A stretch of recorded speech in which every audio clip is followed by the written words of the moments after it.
Warning: this episode contains brain food that will lead to improved emotional and social intelligence.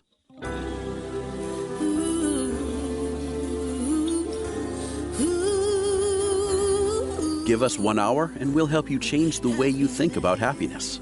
Harvesting Happiness with Lisa Cypers Kamen is fresh, optimistic, and purpose-driven media that promotes well-being from the inside out.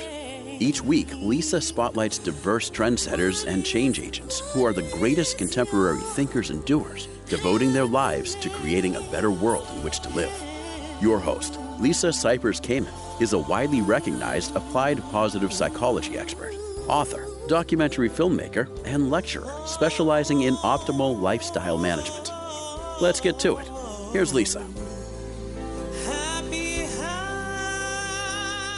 Good morning, good afternoon, and good evening, wherever you are. Thanks for joining me on today's show, where you will learn how to grow wiser by nourishing conscious hearts and minds.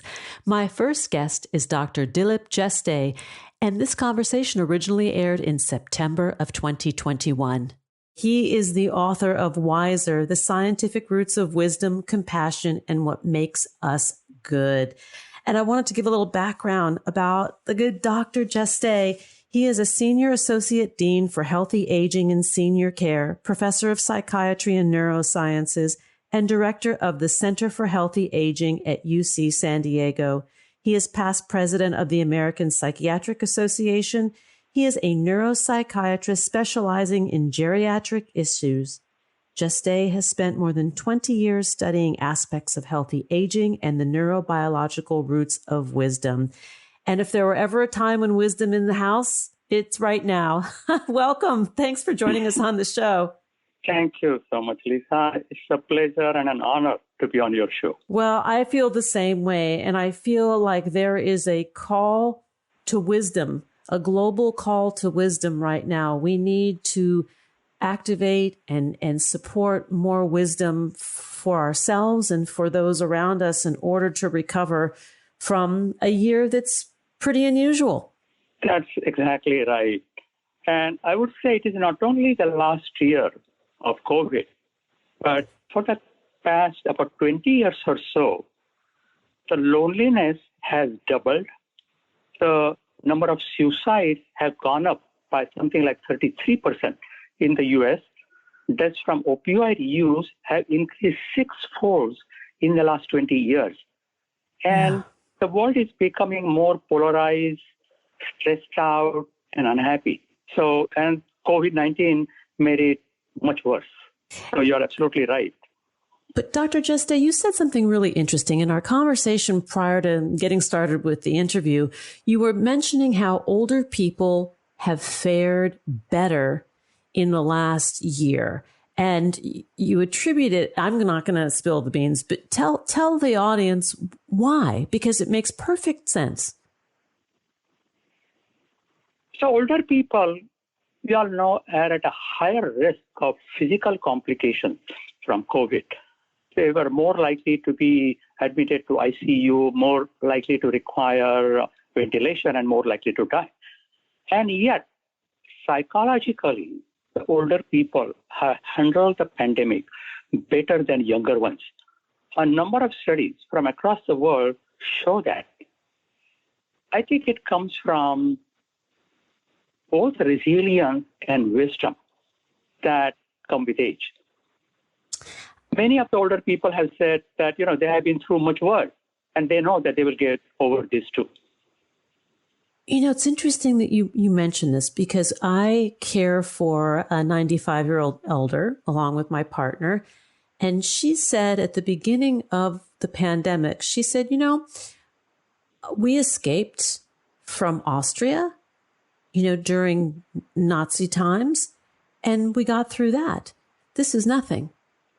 And that conversation just rang, true in my ears as you were describing that. So her perspective at 95, the trials and tribulations that she has lived through, COVID pales in comparison to running for your life.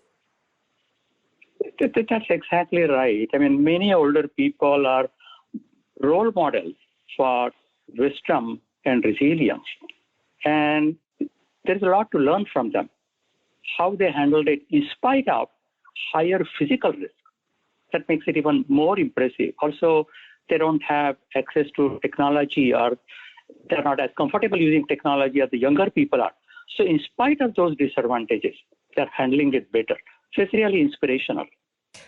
We have another friend, a very dear friend of our aunt, who is also in her 90s. And one of her hobbies is writing scathing letters to government officials. And she did it on an old-fashioned Olivetti typewriter that broke at the beginning of the pandemic. So I said to her, I'm going to find you a new one on eBay. And I found her this typewriter, and I found her the old replacement ribbons that had been unused, and I brought it over to her house for a gift. And she felt like she had been reborn, right? That she had regained her voice that was silenced because she couldn't express herself because she couldn't type these letters. Right. And I think that this is the wisdom that you're talking about. And how do we teach it, or how do we learn to be more wise? So wisdom is a personality trait, but it has different components. One component, and probably the most important one, is empathy and compassion. Another is self-reflection, ability to look inwards, understand yourself, and improve your behavior.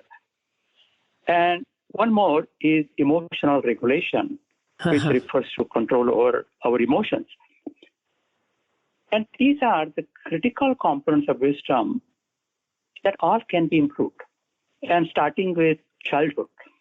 And in a way, good parents do that.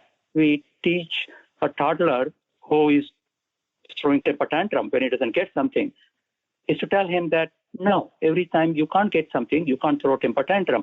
You have to control your emotions. We also tell him to share the toys with other siblings, neighborhood kids, and others. So we teach empathy and compassion. When he doesn't do well in math and he blames it on the teacher, you say, no, it's not the teacher. Maybe you didn't study hard because you were involved in sports the day before the exam. So we are teaching self-reflection.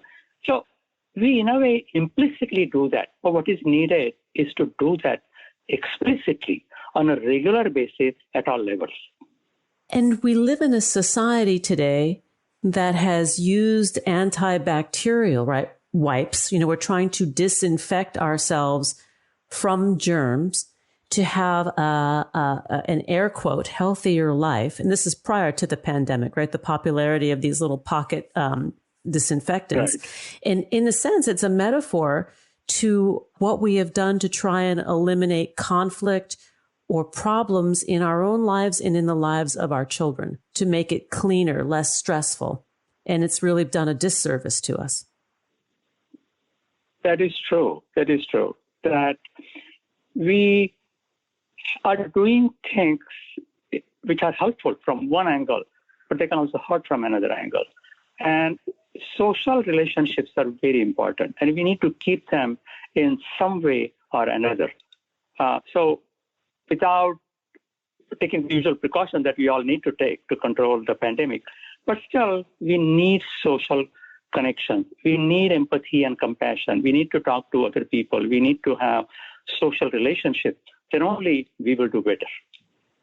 And we need conflict, right? We need a certain level of conflict because it's what teaches us how to handle life when life isn't always easy, right? It makes, in my view, it makes us better people.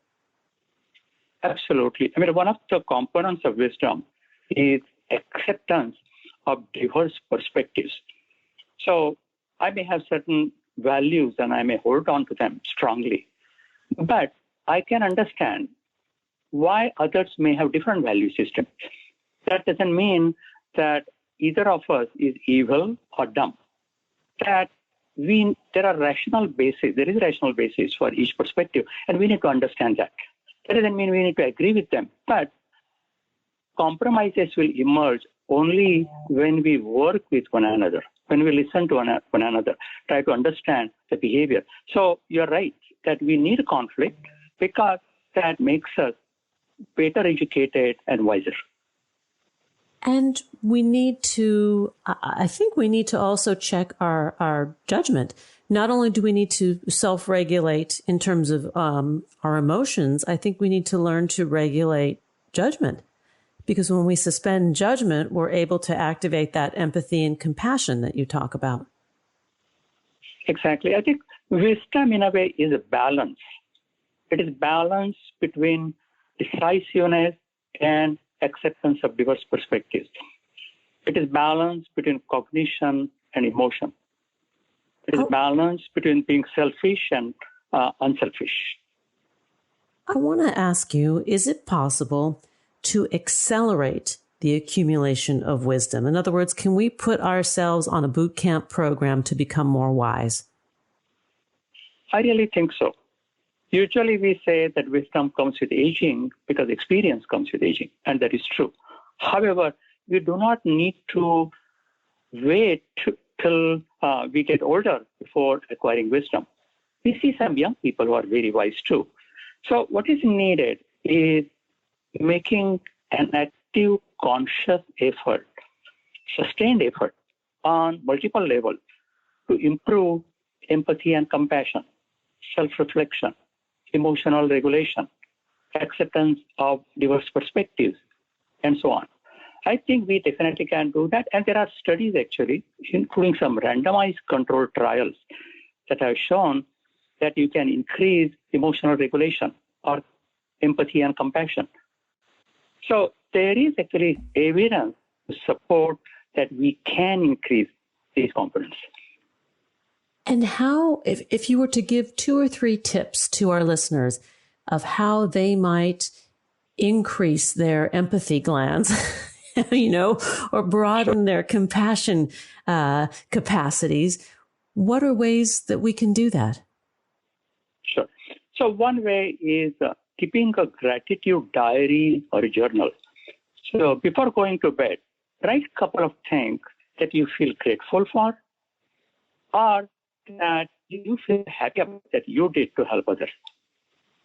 If you do that regularly, you start waking up in the morning thinking about what am I going to write tonight? And so your behavior changes. So it becomes a second habit. Another thing one can do is role play. If we spend 24 hours in a wheelchair or 24 hours blindfold, we will realize what a person in a wheelchair feels like, what a blind person feels like, and we'll become more empathic and compassionate to that person. I like this role playing. I never thought of it in this context before. The gratitude journal is, a tried and true positive psychology intervention that we know. But this role playing, actually putting yourself, physically putting yourself in someone else's shoes to experience life through their lens. I think that's fantastic.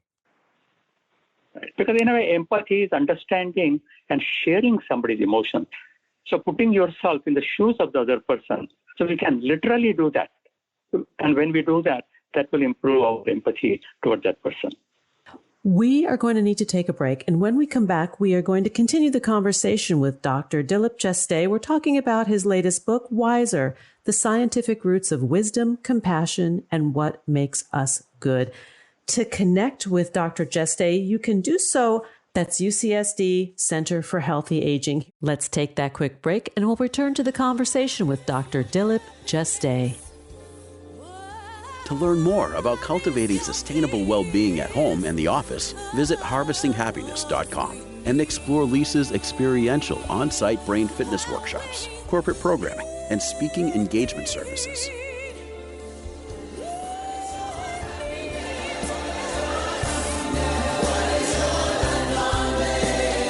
And we're back exploring how to grow wiser by nourishing conscious hearts and minds. Let's get back to the conversation with Dr. Dilip Jeste that originally aired in September of 2021. Doctor, I want to also turn the conversation towards positive psychiatry because as somebody who's worked in positive psychology for many years, I am delighted to learn that you and some of your colleagues are turning your attention to positive psychiatry. Yes. In 2012, I was elected president of the American Psychiatric Association. And I was thinking about what theme I would have for my presidency. Until then, during my research, I found that actually older people are happier. People get happier as they get. So I started doing research on successful aging. And then I realized it happens at all ages. There are things like resilience, optimism, compassion, wisdom. They are integral parts of health. And Lisa, your work on positive psychology really has been outstanding. And I found that that was not happening in the field of psychiatry or medicine. There were very few articles on resilience and these other positive traits in psychiatric literature. So I made positive psychiatry the theme for my presidency. At that time, actually, I Googled the term positive psychiatry. I didn't find a single citation. Whereas positive psychology, there were thousands, of course, of citations. And so I made that a focus. And I defined positive psychiatry as part of psychiatry that focuses on improving well-being and happiness through promotion of positive psychological traits. Yeah. We published the first book on positive psychiatry and started doing research. And I'm really happy to say that that movement is beginning to catch up. We now have U.S. as well as international sections on positive psychiatry in large organizations. So when we say positive psychiatry, are you talking about writing prescriptions for medication or treating the whole person and their whole body, mind, and spiritual lives for optimal living? So when you look at the definition of psychiatry in the dictionary, it defines psychiatry as a branch of medicine that studies and treats mental illnesses. And I said that is too narrow a definition. Of course, we have to treat people with mental illnesses, but mental health is very important. Yeah. 20% people have mental illnesses, 100% people have mental health. So what do we do? What can we do to improve that? And I said that things like resilience, optimism, wisdom, they come within the purview of mental health, psychiatry, just like it has been in psychology.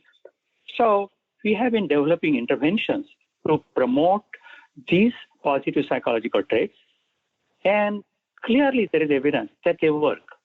And so we really need to, in the field of psychiatry, expand our vision to go beyond mental illnesses and beyond symptoms being treated with medications to improving the well-being of the patient as well as the population at large. I love what you just said about 20% of the population having mental illness, but 100% of the population having mental health, and mental health being a right of all people. We're all entitled to have good mental health. And how do we support that? I think that is so important and under-discussed. That's exactly right. In a way, what is the purpose of mental health or even actually physical health care? Well-being. Yeah. We want people to be happy. That is the ultimate goal of life. That's the ultimate goal of medicine and any other care services.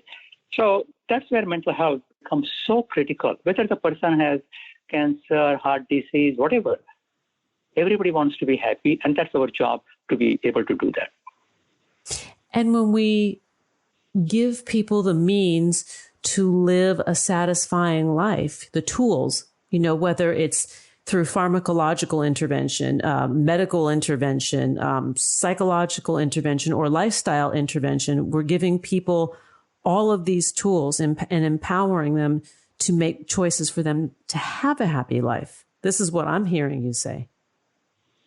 That's exactly right. And the importance of these goes beyond just mental health. It has implications for physical health. It has implications for longevity. Studies have shown that things like social engagement, resilience, compassion, they are associated with not only better physical and mental health, but greater longevity. The social determinants of health are even more important, the studies have shown, than things like smoking, alcohol use, and so on. I'm thinking of the U-curve study that was done, oh my gosh, it must be, 10 years ago, maybe longer, of tracking the happiness level of the average human being, coming into the world as fairly happy, the average baby. And then the older this person becomes, or we become, our happiness levels drop. They bottom out when we're in the thick and highlight of our professional careers, when we're busy raising kids.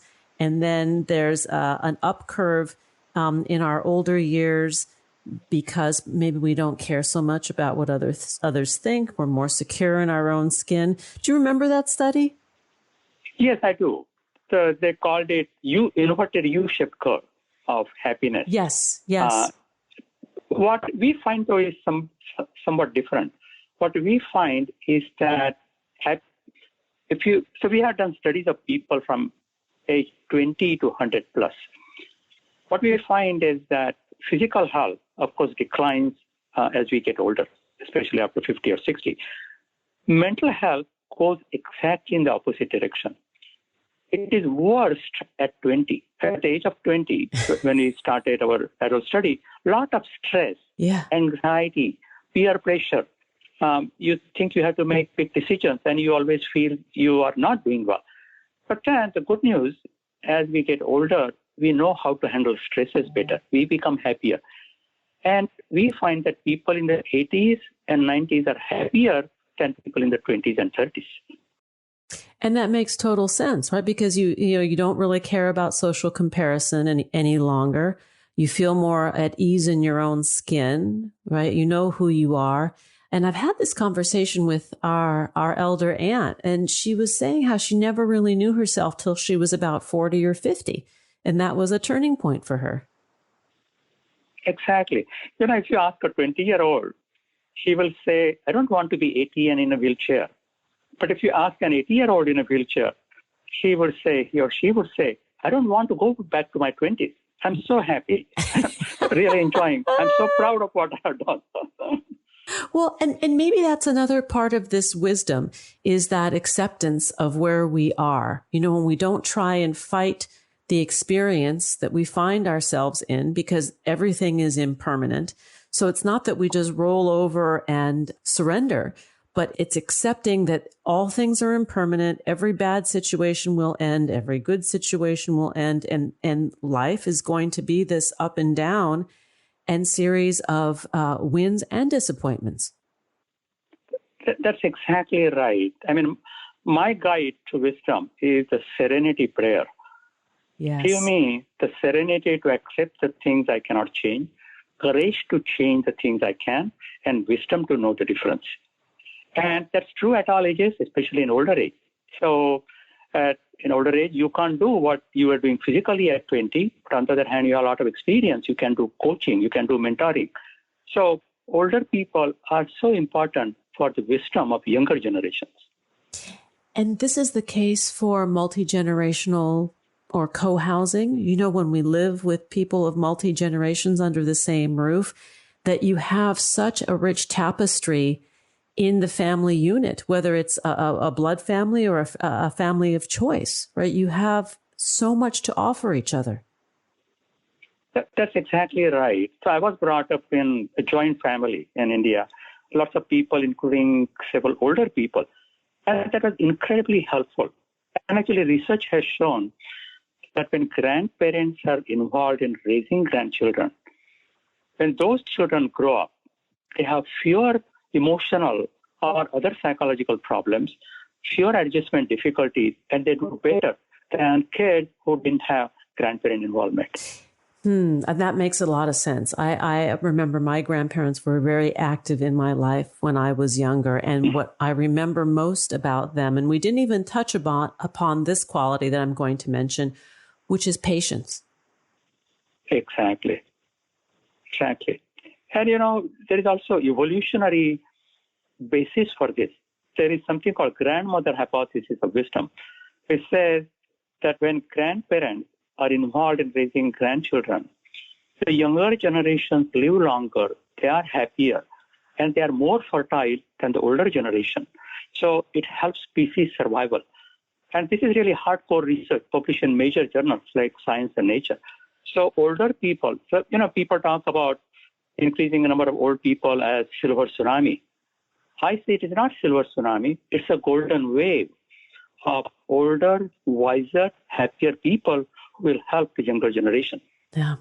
Well, this has been a fantastic conversation. We're out of time, but I want you to come back and hang out with me anytime. You and I can have virtual cup of tea every day because these conversations like this with you warm my heart. I really appreciate the work that you do. Your latest book, Wiser, The Scientific Roots of Wisdom, Compassion, and What Makes Us Good. To learn more about the work of my guest, Dr. Dilip Jeste, please go to wiserthebook.com. You can also find him over at the University of San Diego Center for Healthy Aging. Dr. Jeste, thank you so much for brightening my day. Thank you, Lisa. The same holds here. I have great respect for the work you do, and it is a pleasure talking to you. I look forward to coming back. Thank you. And here comes that pause. We'll be right back. Did you know that happiness is actually good for your health? Happy people live longer, are more productive, and make better partners, parents, and professionals.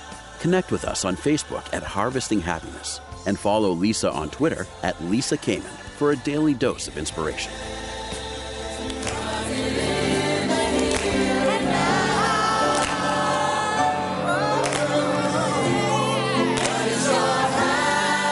And we're back, continuing to learn how to grow wiser by nourishing conscious hearts and minds. My next guest is Lama Palden Drolma, and this conversation originally aired in February of 2020. She is the author of Love on Every Breath, a licensed psychotherapist, spiritual teacher, and coach. She has studied Buddhism in the Himalayas with some of the most preeminent Tibetan masters of the 20th century. Following a traditional 3-year retreat under his guidance, Kalu Rinpoche authorized her to become one of his first Western lamas. She subsequently founded the Sukha Siddhi Foundation, a Tibetan Buddhist teaching center in Fairfax, California. And she's here today, and I'm so eager to learn about her story and her work. Lama Palden, thanks for joining us on the show. My pleasure. I would love to hear your story. I'm actually waiting with bated breath to hear your story and how you came to be a Lama. Okay. Well, I grew up in Marin County, Northern California, the Bay Area, quite a liberal place. And I was always very interested in spiritual things. My earliest memories of that go back to 3 years old. And then I was raised Episcopalian, very liberal. And then when I got into my teens, I really started doing a lot more inquiry and studying Gandhi and all kinds of different religions and starting to learn meditation. And that went on in my 20s. I became really more serious about that, doing a lot of yoga every day, sitting zazen, studying mystical Christianity and Sufism and all of these kinds of things, pursuing a path towards spiritual unity, divine union, and really unfolding more into the, I don't know what you'd say, like into awakened presence, pure being. And then about the age of 25, I began praying to meet my teacher. I figured I really needed a primary teacher. And a Sufi friend sort of dragged me off, convinced me after talking to me for hours to come with him to San Francisco across the bridge to meet a Tibetan Lama, hear him speak. And we got there, and as soon as I saw this Lama, who was about in his early 70s at the time, I just knew he was my teacher. So that was 42 years ago, and that has never really wavered. Definitely, he's my teacher. He's passed on now, but I had the incredible opportunity of studying with him, mainly in the Himalayas for 12 years, off and on, and then doing the 3-year retreat under his guidance. And I had longed to do retreat for many years, and then it turned out he was the main retreat master among the Tibetans in the 20th century. The first one to establish long retreats after they had to leave Tibet. And so those two things came together, and I was able to do 3-year retreat, which I did up on Salt Spring Island in British Columbia at a retreat center my teacher has up there. And that was extremely hard work, very challenging, but the most rewarding and fulfilling thing I've ever done with my time in this life. And afterwards, about a year later, my teacher authorized me as a Lama. I'd never really thought about teaching or wanted to, but then after that, people started asking me to teach. And then eventually, about 10 years later, I founded a Tibetan Buddhist center here in Marin County. So that's my story. And part of the time I was studying in the Himalayas with him and other great Tibetan masters, I also had the good fortune of living in Bhutan for 4 years, which this was the late 70s, early 80s. It was so remote. There were almost no Westerners that had ever been there. But that was also an incredible experience. It was unbelievably relaxing there for me and very nourishing spiritually. Let me ask you how this worked with your sort of Western life as a licensed psychotherapist and as a coach. You have blended these two very different kinds of technology. Yes, actually, I became a therapist after 3-year retreat. I went back to grad school a few years after 3-year retreat and started then doing psychotherapy, spiritual coaching, counseling, etc. So it was really because growing up in Marin as a teenager in the late 60s, I made a real determination inside myself around age 15, 16, that the psyche, the spirit, and the body were all super important in the journey of transformation and the spiritual path. So I've always been committed to the joining and working with all three of those. So, hence a lot of yoga, a lot of that kind of thing, plus spiritual work, plus in-depth psychological work, both inside of myself and then, in grad school studying, of course, and then in working with others. So it's really been very seamless joining those together. And I think when we work on all aspects of ourselves, then transformation happens much more quickly. You call the meditation that you teach in the book, as well as the book's name, Love on Every Breath. Describe the type of meditation and how you came up with the name. Okay, yeah. So this meditation I'm teaching in the book, which I'm calling Love on Every Breath, is a very extraordinary form of a practice called Tonglen in Tibetan, which has to do with taking in the suffering of the world, having it transform in the heart chakra, and then being sent out as healing energy and awakened love and wisdom. And so that's done on the breath in the practice. And besides the fact that this practice actually consciously, you can breathe in your own suffering of your own human self, have it transform through a sense of awakened presence in the heart. And of course, the book goes into a lot of detail about how to do this. And then in that transformation, the suffering, the pain is transformed, as I said, into healing energy, awakened energy, but it's also transformed into white light. And this light is, you breathe that out. So it's actually, the meditation is done on the in-breath and out-breath, hence the name.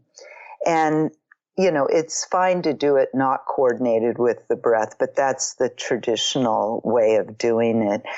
And a lot of us are taking in suffering all the time, or feeling our own suffering or other people's suffering, and it just kind of gets stuck inside of us. And this practice is a very profound way to actually allow that to be transformed and liberated in our hearts and then manifest back out as an energy that is very helpful for ourselves and others. So for somebody who is unfamiliar with meditation, but very familiar with suffering, how might you guide them to become aware of the breath and the skill set necessary to apply love to the breath? Good question. Yeah. Well, the book goes step by step. There's 8 steps, and then each one I explain, in depth. So the first, which really relates to your question of becoming aware of the breath, the first is what I'm calling resting in open awareness. And that's where, again and again, we let go of thoughts and we just rest in our direct experience, what's happening right now in this moment.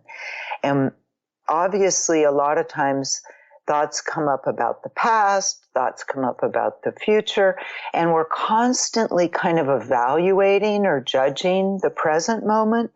And so again and again, we let go of all that. We let go of evaluating, judging, past and future thoughts, and instead open really wholeheartedly to what's here, what we're experiencing right here in this moment, in our felt sensation, in the awareness of what's inside and outside of us. And in that slowing down and really paying attention and focusing on the here and now, that's where we then become aware of our breath. And the breath is an amazingly powerful tool for awakening and for healing, for transformation.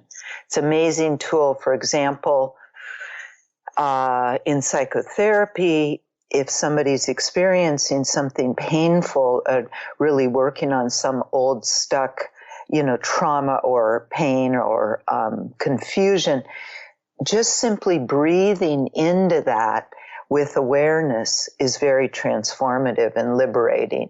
And so the breath in a lot of meditation practices and in yogic practices is really valuable for working with the process of liberation. What's interesting is the breath is a natural anti-anxietal if we use it. Exactly. Exactly. That's what I found too. Like if I feel a little bit anxious, I really bring my breath down to my abdomen and consciously breathe. And it's very grounding, and it helps relieve anxiety. The breath and then working with the breath consciously is really amazing. We're going to take a break, and when we come back, we'll continue the conversation with Lama Palden Drolma. To learn more about her work, please visit www.lamapalden.org. On Twitter, you can find her at Lama Palden, and on Facebook, that page is Lama Palden Drolma. The book we're speaking of today and the practice that we are talking about is Love on Every Breath. We're going to take a quick break, and then we'll return to the conversation with Lama Palden Drolma. Who says money can't buy happiness? Whether you are a skeptic or seeker, check out Lisa's new book. Are we happy yet? 8 Keys to Unlocking a Joyful Life. A boot camp manual for greater emotional fitness is available at Barnes & Noble, Amazon, IndieBound, and HarvestingHappiness.com. Here's a truth bomb.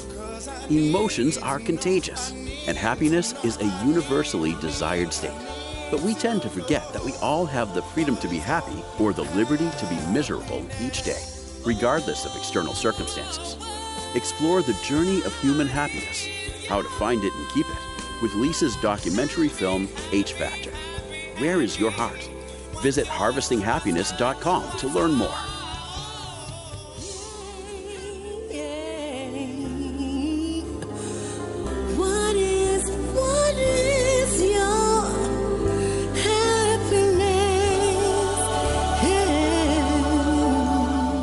We're back talking with Lama Palden Drolma. We're talking about growing wiser by nourishing conscious hearts and minds.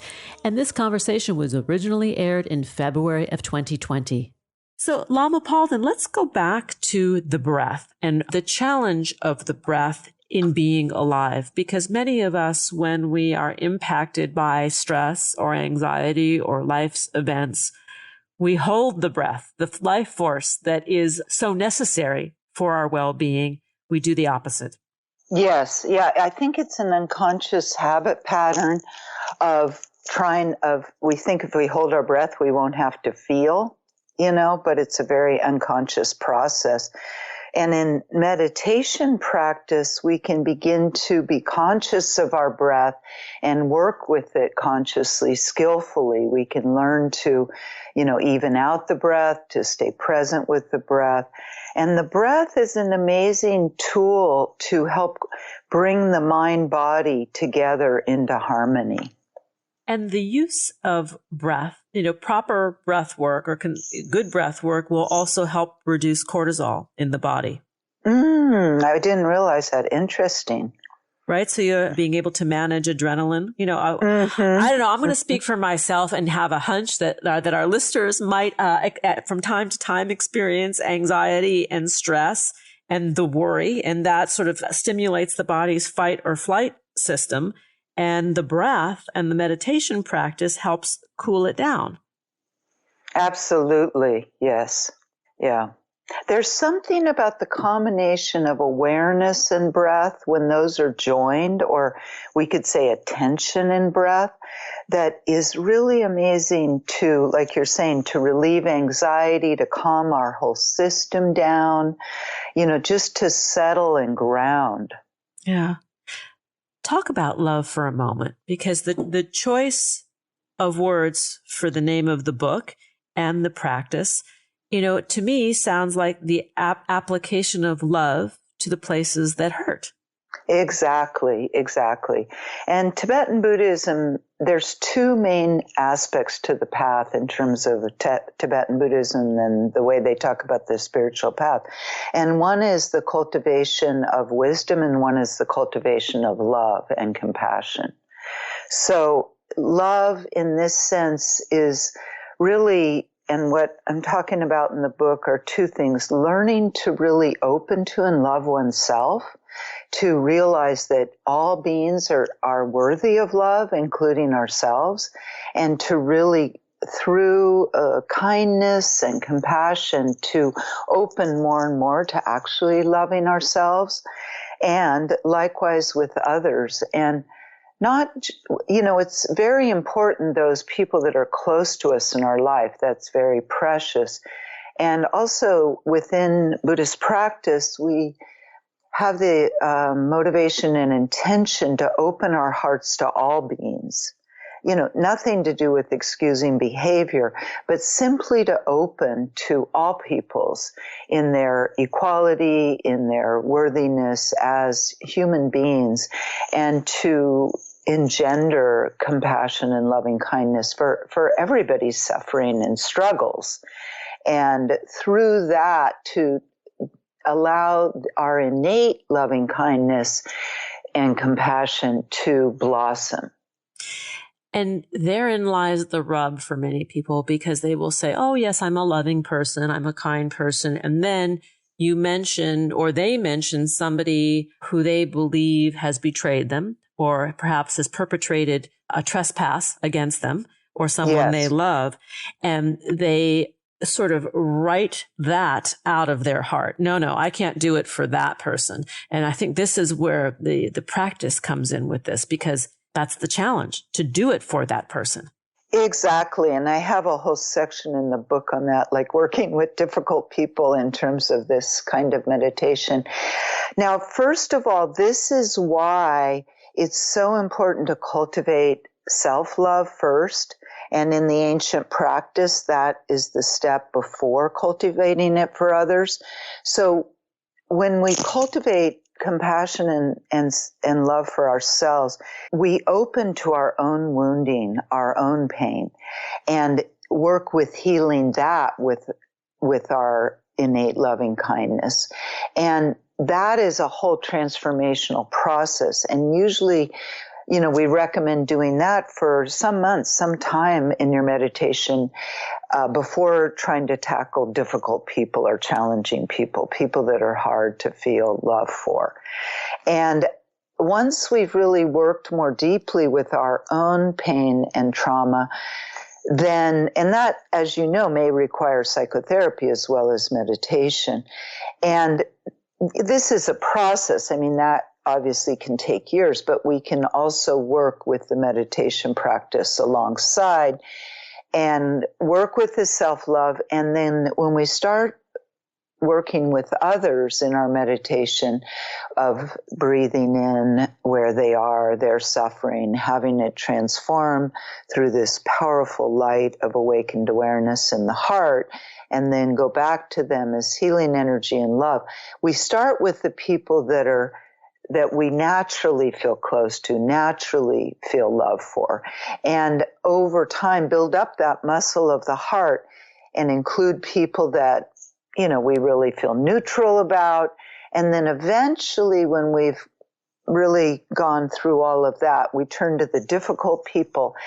And in a sense, we realize that their behavior may be really destructive or unwholesome, and we do not care for their behavior at all. But as a human being, they are trying to be happy in the best way they can. And they may be going about that in completely screwed up ways, but at the core, they're trying to be happy, and they're very confused about how to go about that. And in that way, we can begin to feel compassion for them, and then we can begin to have a sense of, we hope that this ignorance clears, this confusion clears, and that they're able to pursue happiness in a way that's much more wholesome. And so in that way, we can move toward actually having loving kindness for those people that are really difficult. And it, as I mentioned, it's in no way condoning their actions, and it's in no way saying that we have to have an association with these people, that we have to hang out with them. Yeah. But in the heart, we're working on transforming our bitterness, our grudges, into loving kindness. I have an example of this. Some months ago, I had a client at a center that I work at, and I had done a meditation in one of the groups, and she had asked permission from one of the staff to contact me after. She said she had something really pressing that she wanted to tell me. So I said it was okay to give her my number, and she called. And she said, I have to tell you, the most amazing thing happened. Right in the meditation, when you said to bring to mind somebody with who I have put out of my heart. Those were the words she used, and that was the meditation. My mother called me. The phone vibrated, and I did not know who it was, but it was in my pocket, and I just let it sit. And after I went and saw that it was my mother that called me just at that moment, and I have not had any connection with her for 3 years. Wow. And she realized her power at that moment, right? The power of this process. Yes. And that's amazing. And that is part of this love on every breath practice, that when we work through our issues inside of ourselves and come to more of a loving place, and also let go of some of the stuff we're holding on other people, it opens up the space for them to show up differently. Yeah. In our lives. Yes. And amazing things can happen. Amazing things can happen. And that's not to say that the relationship gets repaired with these people, It's not necessarily, although the door maybe is open. Yes. More for that. But it serves our healing and expansion of our own consciousness and awareness as well. Exactly. Yeah. I wanted to ask you to define love, because people define it in so many different ways, but the intention of love on every breath means what? That's a huge question, isn't it? Yes. In the book, I talk about different kinds of love, and we're all familiar with romantic love. We're familiar with the love like a parent has for a child, or a platonic for a friend, or maybe a sibling. So all of these kinds of love are, very important for us as human beings. And at the core of that is what in Buddhism is seen as part of our essential true nature, and research is starting to prove this now, that we have this innate kindness and care for others. And so that's what, research is starting to point at, that there is this innate loving kindness, that innately we do care about others. And in this sense of the spiritual, we're cultivating what we could call like a universal love that includes ourselves and all beings. As you are speaking, the word reverence comes to mind. And I'm thinking, okay, replace the word reverence for love, reverence on every breath. Mm-hmm. It's a little different. That's a good distinction, actually, because reverence is a beautiful quality. The love is a little bit more active in a sense. Like love on every breath is giving out the love. So reverence in a way is like an internal experience. And in the sense of this love on every breath, there's the opening into and then the sending out. So it's a very active process of engaging with others, engaging with our felt experience from a place of love and meeting our experience with love, meeting others with love. As an action, as a verb. Yeah. Right. Yeah. Well, you have been an absolute joy and delight. The book we're speaking of today is Love on Every Breath. The author is my guest, Lama Palden Drolma. To learn more about Lama Palden's work, please visit www.lamapalden.org. On Twitter, you can find her at Lama Palden, and on Facebook, Lama Palden Drolma. Thank you so much for joining me. Thank you, Lisa. It's been a pleasure. Thanks for joining us on Harvesting Happiness today. This is Lisa Cypers Kamen on behalf of my guests, Dr. Dilip Jeste and Lama Palden Drolma, wishing you kind thoughts, kinder words, and the kindest of actions. Until next time, remember, happiness is an inside job. Happiness is your inside job. Please go out and rock your day, and remember to be kind to one another. Keep harvesting your own happiness anytime and anywhere from the comfort of wherever you are. Subscribe, listen, and share hundreds of downloadable episodes via our free app or from our libraries at toginet.com, iTunes, Google Play, and other fine podcast platforms. To learn more about Lisa's global consulting services, please visit harvestinghappiness.com. Spread more joy by liking us on Facebook at Harvesting Happiness and following Lisa on Twitter at Lisa Kamen. Harvesting Happiness is produced in collaboration with TogiNet Radio, KBUU Radio Malibu.net, and is available on PRX, the Public Radio Exchange.